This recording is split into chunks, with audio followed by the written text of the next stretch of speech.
Salve os irmãos com a paz do Senhor, amém? Vamos orar para a gente iniciar a nossa aula de hoje. Senhor, meu Deus, meu Pai, nós queremos te agradecer por estarmos mais uma vez reunidos na sua presença. Te apresentamos cada vida, Deus, que está assistindo essa aula e pedimos que o Senhor venha nos abençoar, que o Senhor venha nos dar sabedoria, que o Senhor venha nos dar discernimento e entendimento da tua palavra e da tua vontade, que o Senhor nos encha, Deus, com a tua unção, com o teu Espírito Santo, com a tua glória, que o Senhor derrame sobre nós, meu Pai, a tua força, a tua coragem, aumente a nossa fé, Deus. Te apresento, Senhor, cada vida, meu Pai, peço que o Senhor vá repreendendo em nome de Jesus todo o mal, toda a seta, Deus, do maligno, toda a enfermidade, tudo aquilo que não vem de ti, meu Deus. É isso que nós pedimos, Senhor, e te agradecemos em nome de Jesus. Amém? Amém. O título da lição de hoje é A Comunicação de Deus com o Profeta, e nós vamos fazer a leitura que está em Romanos, capítulo 12, versículo 1 ao 8, e Ezequiel, capítulo 37, do versículo 1 ao 5, que diz assim: E falaram Miriam e Arão contra Moisés por causa da mulher cuxita que tomara, porquanto tinha tomado a mulher cuxita. E disseram: Porventura falou o Senhor somente por Moisés? Não falou também por nós? E o Senhor ouviu. E era o varão Moisés muito manso, mais do que todos os homens que havia sobre a terra. E logo o Senhor disse a Moisés e a Arão e a Miriam: Vós três, saí à tenda da congregação. E saíram eles três. Então o Senhor desceu na coluna de nuvem e se pôs à porta da tenda. Depois chamou a Arão e a Miriam, e eles saíram ambos, e disse: Ouvi agora as minhas palavras. Se entre vós houver profeta, eu, Senhor, em visão, a ele me farei conhecer, ou em sonhos falarei com ele. Não é assim com o meu servo Moisés, que é fiel em toda a minha casa. Boca a boca falo com ele, e de vista, e não por figuras, pois ele vê a semelhança do Senhor. Porque, pois, não tivestes temor de falar contra o meu servo, contra Moisés. Agora Ezequiel 37. Veio sobre mim a mão do Senhor, e o Senhor me levou em espírito, e me pôs no meio de um vale que estava cheio de ossos, e me fez andar ao redor deles, e eis que eram muito numerosos sobre a face do vale, que estavam sequíssimos. E me disse: Filho do homem, poderão viver estes ossos? E eu disse: Senhor Jeová, tu o sabes. Então me disse: Profetiza sobre estes ossos e dize-lhes: Ossos secos, ouvi a palavra do Senhor. Assim diz o Senhor Jeová a estes ossos: Eis que farei entrar em vós o Espírito e vivereis. Amém? Então aqui nós vemos duas passagens diferentes de Deus falando com seus profetas. A gente vê na primeira passagem, no livro de Números, o Senhor falando com Moisés, Arão e Miriam. E Deus fala que ele fala com seus profetas através de sonhos e através de visões, mas que com Moisés ele fala boca a boca, face a face, né? Então é de uma maneira diferente. E a gente percebe também que na passagem de Ezequiel, o que ele teve na verdade foi uma visão. Então a gente vai ver que Deus ele fala de muitas maneiras. E nós vamos ver quais são as maneiras que Deus fala com os seus profetas e através dos seus profetas, né?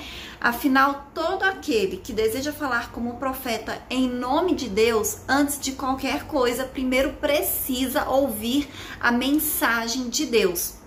Porque um profeta não fala nada mais do que aquilo que Deus manda ele falar. Seja através de palavras, né, o Senhor falando diretamente, através de sonhos ou através de visões. E um porta-voz de Deus, ele não pode arrogar, né, falar que tem esse título, né, que é um profeta, se antes ele não ouvir a voz do Senhor. Porque a gente sabe que, infelizmente, existem muitas pessoas que se dizem profetas, que falam que estão falando em nome de Deus, mas que na verdade elas estão inventando, ou então estão falando coisas da própria cabeça, algo que eles sentem, né? E aí eles acham que é Deus que está falando através dele. Mas um profeta de verdade não é assim, é o Senhor falando através dessa pessoa, é uma mensagem do próprio Deus. E a gente vai ver que existem 3 formas clássicas de Deus comunicar, que é a verbal, sonhos e visões. E a gente vai estudar isso nessa lição de hoje.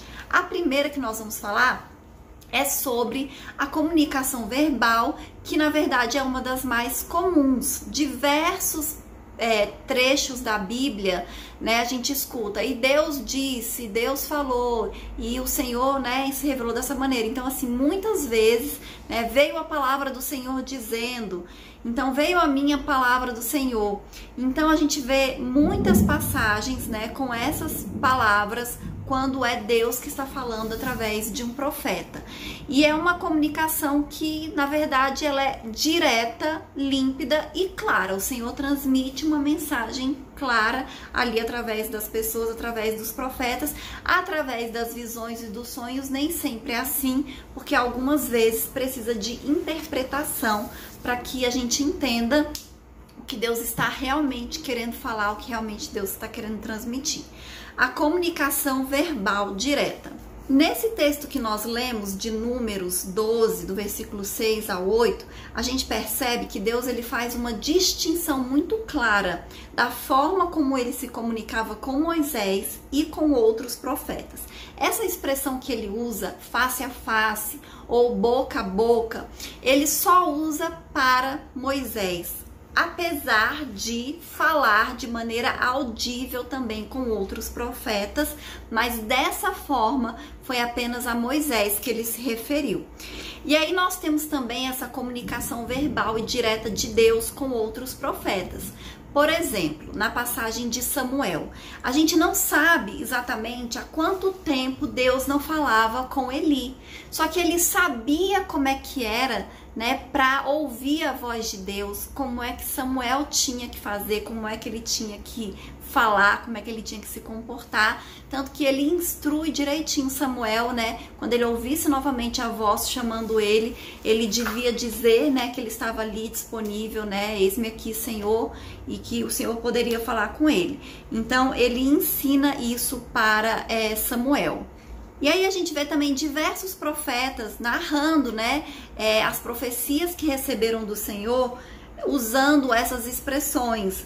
Assim veio a palavra do Senhor, como no caso de Jeremias 1, 4 e 5, que ele diz assim: assim veio a mim a palavra do Senhor dizendo, antes que eu te formasse no ventre, eu te conheci, e antes que saísses da madre, te santifiquei, e as nações te dei por profeta. Então, somando as expressões similares, né, essas introduções parecidas, chega a um número de 233 vezes, né, que o Senhor ele se manifesta dessa maneira através dos seus profetas. E a comunicação verbal via intermediário. Então esse caso é quando Deus se dirige ao profeta por intermédio de um mensageiro, que pode ser através de um anjo. A gente vê várias passagens que o Senhor falou com os seus profetas e ele usou anjos, né, para trazerem a mensagem, para comunicar. E a gente também tem um exemplo curioso da Bíblia do profeta Balaão, né, que depois de ouvir o Senhor pelos meios convencionais, né, o Senhor falando diretamente com ele, precisou ser interpelado por uma jumenta, né, precisou que Deus falasse com ele através de uma jumenta, porque ele não estava mais querendo ouvir, né, a voz de Deus, o que o Senhor estava querendo falar com ele ali naquele momento. Amém? E Deus ele também pode usar um profeta para falar com outro profeta, e a gente tem casos na Bíblia, né, que isso aconteceu. E a comunicação por visões. Então, por que Deus usaria imagens, né, para se comunicar através do seu povo? Tem um ditado popular que diz assim: uma imagem vale mais do que 1000 palavras. Não é bíblico, mas explica, né, por que Deus algumas vezes usou visões. E com a visão, aquela imagem fica na mente da pessoa, então é mais forte, né? É mais clara, é mais impressionante, é mais marcante, porque como fica na memória, é mais difícil de você esquecer, porque às vezes você pode esquecer as palavras, mas uma imagem a gente acaba não esquecendo, amém? E muitas vezes, no caso das visões, elas vinham acompanhadas ainda por uma mensagem. Então, o que tornava mais forte ainda aquela visão, porque o profeta ele não tinha apenas a imagem, ele tinha a imagem junto com a mensagem. Quando nós lemos a Bíblia, a gente vai perceber que diversas passagens o Senhor falou através de visões com seus profetas, com o seu povo. São muitos casos, né? São muitas passagens, foram diversas vezes, né, que o Senhor usou esse meio para falar com seus profetas. Eu vou dar o exemplo apenas de um, quando Pedro tem uma visão de que desce um lençol atado nas 4 pontas e dentro daquele lençol, quando ele abre, né, tinha vários animais imundos que para a cultura do judeu eles não podiam se alimentar nem tocar aqueles animais. E aí o Senhor fala que era para ele matar e comer. E ele estava querendo transmitir uma mensagem, né? Então, através dessa visão, o apóstolo Pedro, ele estava sendo preparado para pregar para os gentios, né? Que muitas vezes eles consideravam impuros, né? Indignos de ouvirem, de receberem a mensagem da salvação. Então, o Senhor estava querendo mostrar que ele tinha que pregar para aquelas pessoas, ele tinha que anunciar o evangelho, né? Que Jesus também tinha morrido por eles, né? Que aquelas pessoas haviam sido conquistadas na cruz para o Senhor, amém? Palavra e visão juntas. Então, como eu falei, muitas vezes tinha a visão junto de uma mensagem. Ou primeiro vinha a mensagem e logo em seguida a visão, ou primeiro vinha a visão e logo em seguida a mensagem, mas era muito comum que as duas aparecessem juntas, né? A mensagem e a visão. E agora eu vou falar sobre a comunicação por sonhos. Desde os tempos mais antigos, né, a gente percebe que diversas culturas elas têm essa coisa com o sonho, né, de tentar interpretar os sonhos, de relacionar a comunicação através dos sonhos com uma maneira dos seus deuses se comunicarem com o povo. E com os judeus isso não é diferente, e conosco que somos cristãos, né, até hoje não é diferente. Às vezes a gente sonha e a gente fica tentando interpretar o sonho, né, ver se era Deus querendo falar conosco alguma coisa, alguma mensagem de alguma maneira. Mas para os judeus, né, e pra gente também, era mais fácil, porque como eles só acreditavam em um Deus, quem estava se comunicando com eles através do sonho era esse Deus único e verdadeiro que eles acreditavam e que eles seguiam. E uma das características dos sonhos é que não apenas os profetas podiam sonhar, como qualquer pessoa do povo, né, podia obter esses sinais de Deus. E o problema maior do sonho, sem dúvida alguma, é que tem uma necessidade de interpretação. Acontece algumas vezes de Deus dar o sonho e dar também a interpretação, né? No próprio sonho, como é no caso da visão. Mas, lendo a Bíblia, a gente percebe que muitas vezes a pessoa tinha o sonho e ela não sabia interpretar aquele sonho, né? E o problema é que às vezes fazia uma interpretação errada também, podia fazer uma interpretação equivocada. Então a gente tem que ter muito cuidado, porque além de ter uma interpretação errada, a gente pode achar que o sonho é Deus falando alguma coisa e não é, né? Quando a gente, por exemplo, come muito antes de dormir, a gente tem tendência a sonhar mais, a ter uma noite mais agitada, a ter pesadelos. Então a gente tem que ter muito cuidado de não ficar achando que os sonhos são uma mensagem de Deus, quando na verdade são apenas sonhos mesmo, sem nenhum significado, sem nenhuma relevância. Historiadores, né, eles dizem que as pessoas que tinham um poder aquisitivo maior, né, e da monarquia também, muitas vezes eles tinham pessoas que faziam a interpretação de sonhos. Era como se fossem funcionários e a especialidade deles era interpretar sonhos. E a gente percebe através da Bíblia que isso é verdade, através das histórias de José e de Daniel, né? Porque, por exemplo, Daniel e José, eles foram viver junto das pessoas mais influentes daquela época, justamente por causa da habilidade de interpretar sonhos. Aí vamos falar um pouquinho sobre José, o sonhador. Então, quando a gente fala de sonhos, é difícil não falar de José, porque a vida de José foi recheada de sonhos, né, e de passagens relacionadas a sonhos e interpretação de sonhos. Então, primeiro ele teve os seus próprios sonhos, né, que anunciavam um futuro glorioso para ele e que despertou ainda mais a inveja e o ciúme dos seus irmãos. Depois, ele interpretou os sonhos do copeiro e do padeiro, que se cumpriram exatamente como ele disse que ia acontecer, e através da interpretação desses sonhos, mais tarde ele foi parar no palácio e acabou interpretando também os sonhos de Faraó, que fez com que ele se tornasse, né, o administrador do Egito, né? Então essa interpretação desse sonho, além de aproximar ele de Faraó, colocou ele numa posição muito privilegiada, porque o Faraó reconheceu que ele era um homem de Deus, né? Que ele tinha sabedoria e que o Senhor era com ele. Agora a gente vai falar um pouquinho também sobre Daniel e o sonho de Nabucodonosor, que também é um dos relatos mais impressionantes relacionados a sonho. Por quê? Porque Nabucodonosor sonhou, só que ele não lembra o que ele sonhou.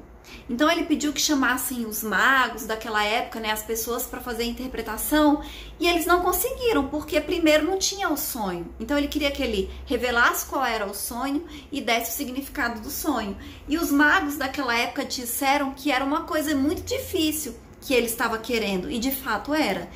E aí Nabucodonosor mandou matar todos, já que ninguém sabia interpretar o sonho dele, e Daniel pediu um tempo para ele orar, e Deus deu para Daniel qual foi o sonho e a interpretação do sonho, né? Então foi algo impressionante mesmo que Deus fez através ali de Daniel, revelou o poder de Deus ali para aquelas pessoas do Egito naquele momento. Amém? O sonho do soldado midianita. Esse também é outro sonho que é muito interessante. Por quê? Gideão foi chamado por Deus para libertar o seu povo dos midianitas, né? E aí ele se prepara para a guerra. Só que antes da batalha, para ele firmar a sua confiança em Deus, olha o que Deus faz. Deus faz ele descer até o acampamento inimigo, e quando ele desce, ele ouve a conversa de dois soldados inimigos. Um soldado havia tido um sonho, e aí o outro interpreta o sonho e diz assim: não é isto outra coisa, senão a espada de Gideão, filho de Joás. Né, tá em Juízes, capítulo 7, versículo 14. Então, olha só como é que Deus faz. Deus dá um sonho para um soldado midianita, do exército inimigo. Deus leva esse soldado falar o sonho para um colega dele, um outro soldado.